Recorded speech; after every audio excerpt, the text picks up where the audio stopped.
Welcome back everyone to Montgomery County's Engage at Home. It's wonderful to have you here. I'm Lylie Fisher and I work with the county's Caregiver Support Program.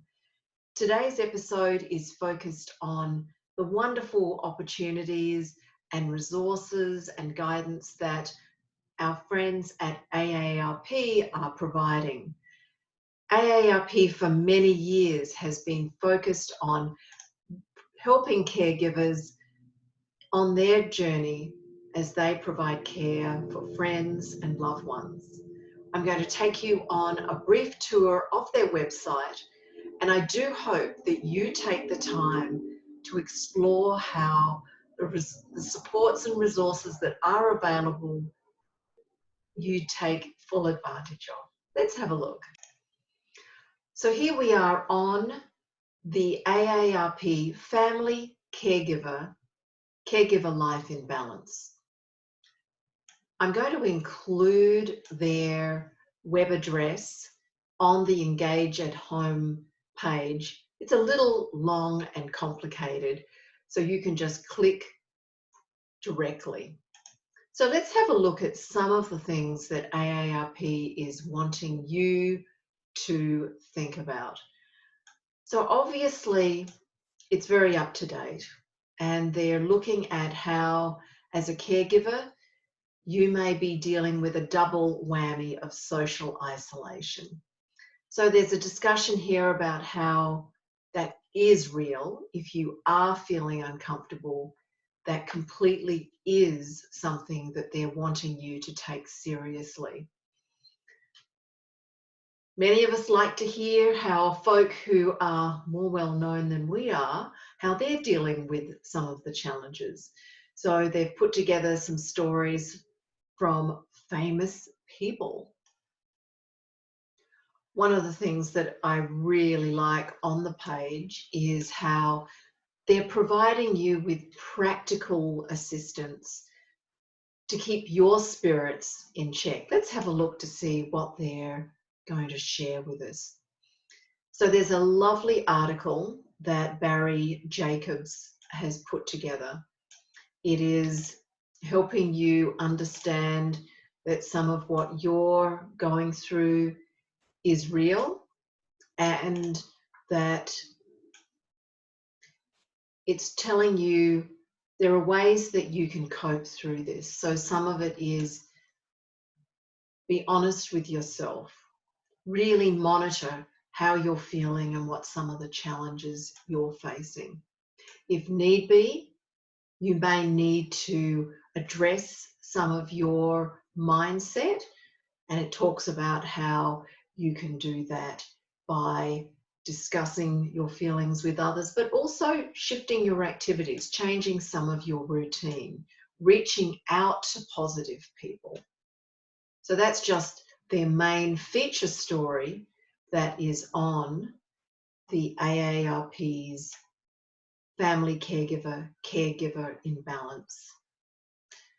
So they also include a whole lot of other resources that I think at this time it's going to be really important for caregivers to. So here we have one that I think for many folk is how you and your loved ones are going to care when you're feeling that it is forced isolation, when the day centres are closed, when you can't get out and about. This has a lot of suggestions and ideas on how you can be better prepared to keep your mind, body and soul together. Now, for many of you, you actually aren't in Montgomery County. Your loved one may be elsewhere and you have a lot of worries about that person.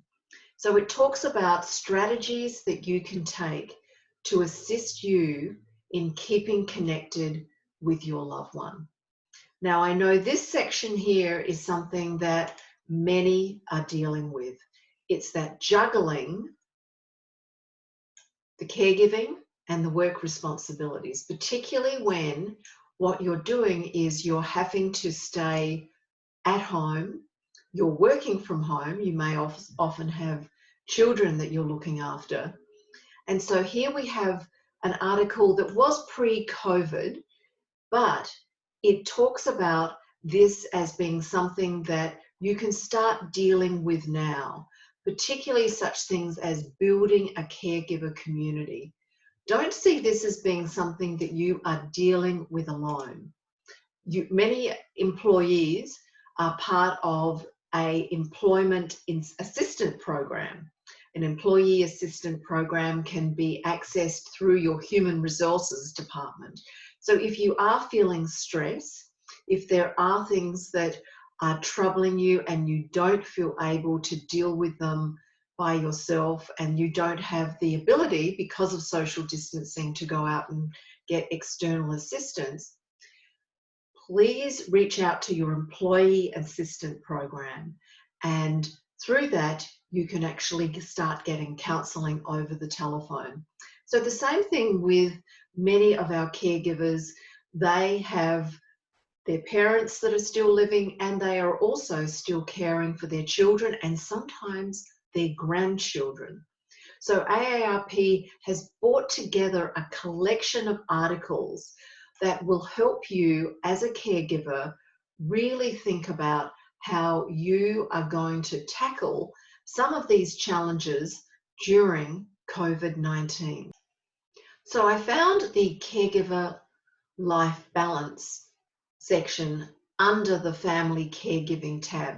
I'm going to click on family caregiving, which is actually going to take us back to the main AARP caregiving website.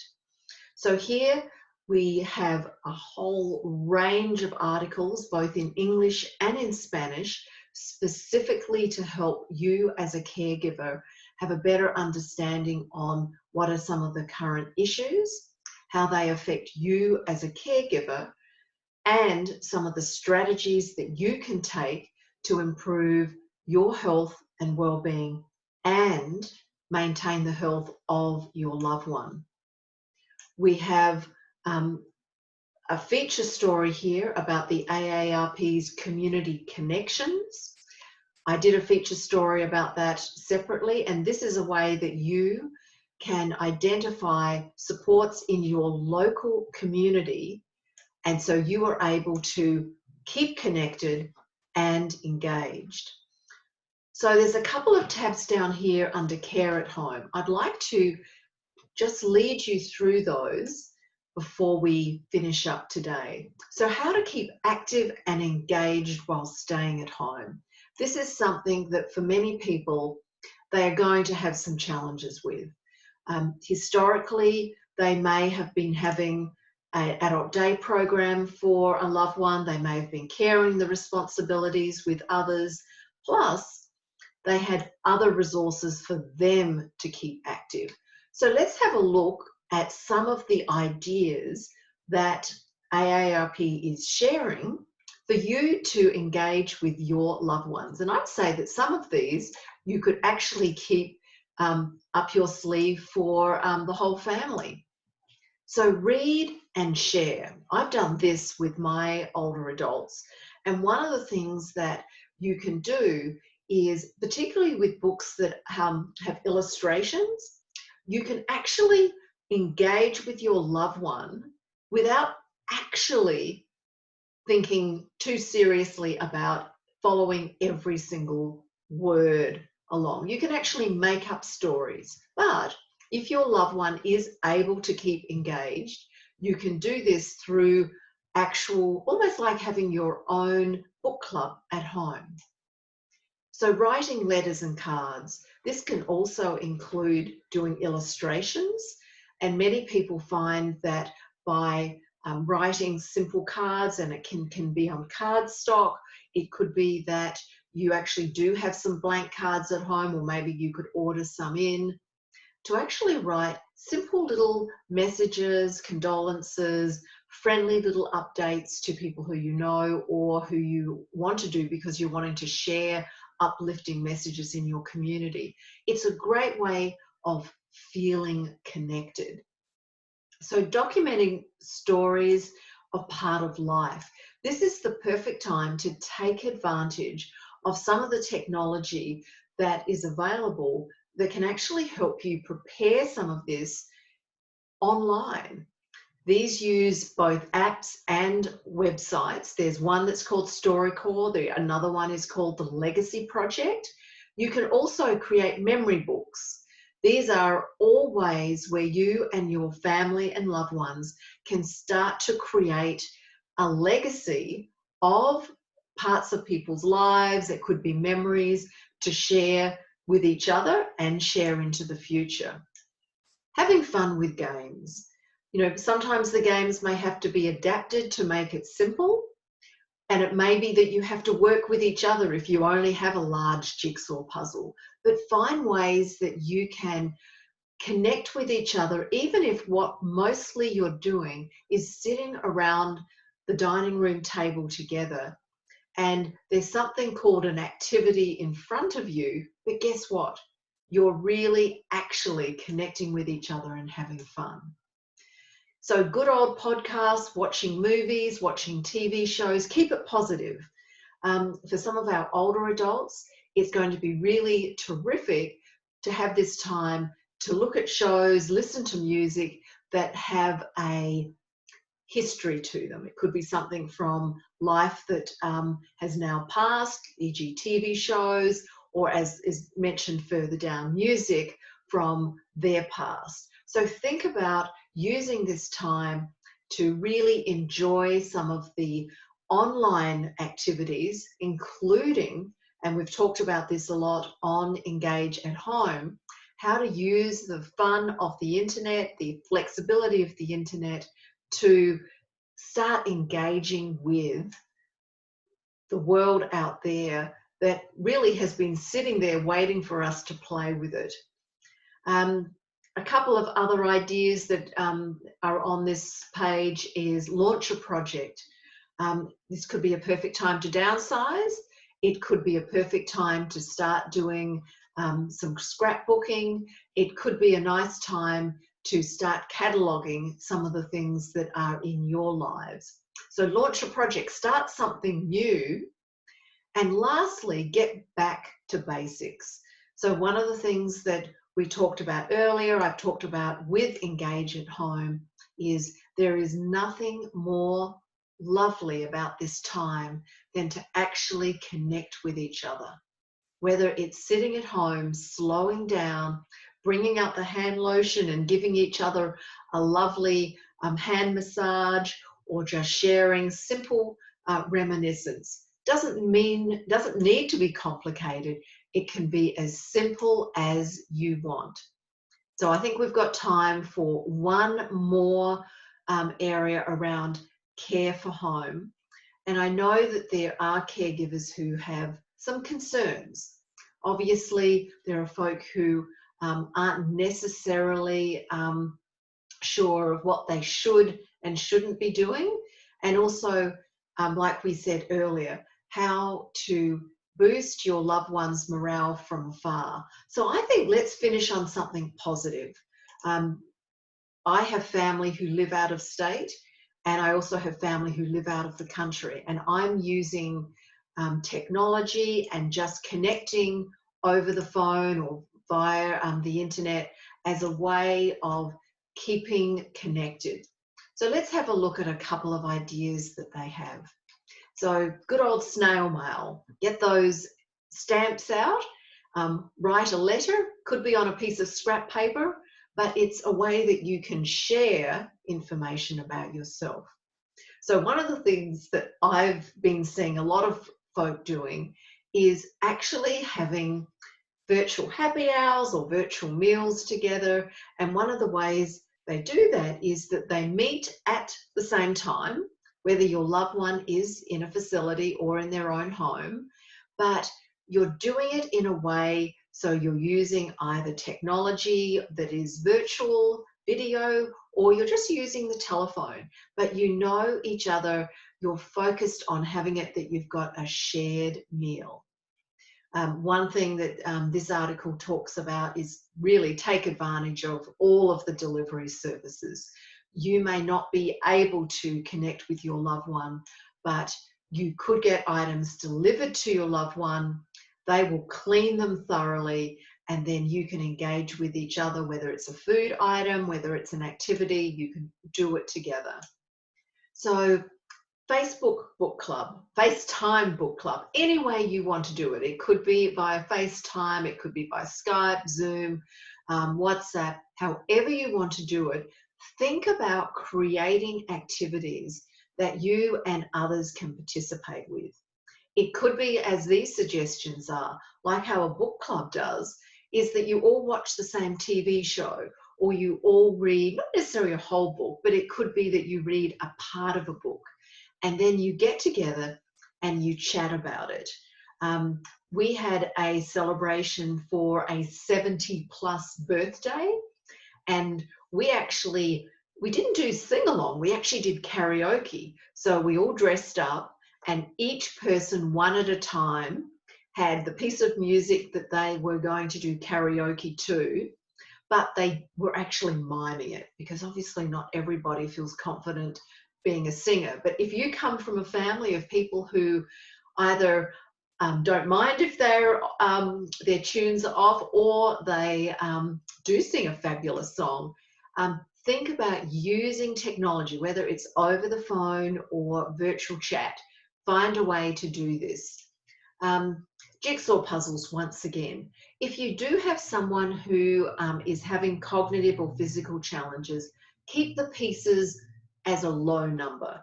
That way it isn't going to become frustrating. But if you really have no worries, you could actually have as many pieces as you want, and you could make it a real project. The same with board games. You may not have enough people to make a really big game, so maybe do some research to find out how that you could actually play virtually some of these games. I know that online there's a lot of instructions on how you can play via telephone or via Zoom, etc., and then have fun enjoying it. So this area here, assemble a hobby box, is actually very similar to what some of the suggestions that Jennifer Brush has made in her interviews with us and in her professional work with Montessori and aging, and particularly about dementia.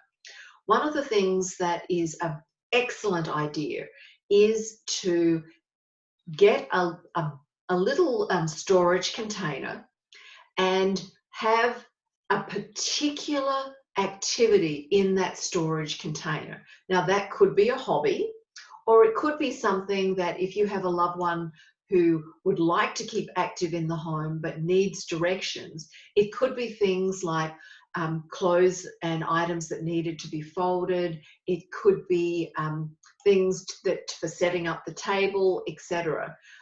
Do go and look at the videos on Engage at Home that are with Jennifer Brush. She talks a lot about this idea of how to have these activity-based focus points in the home.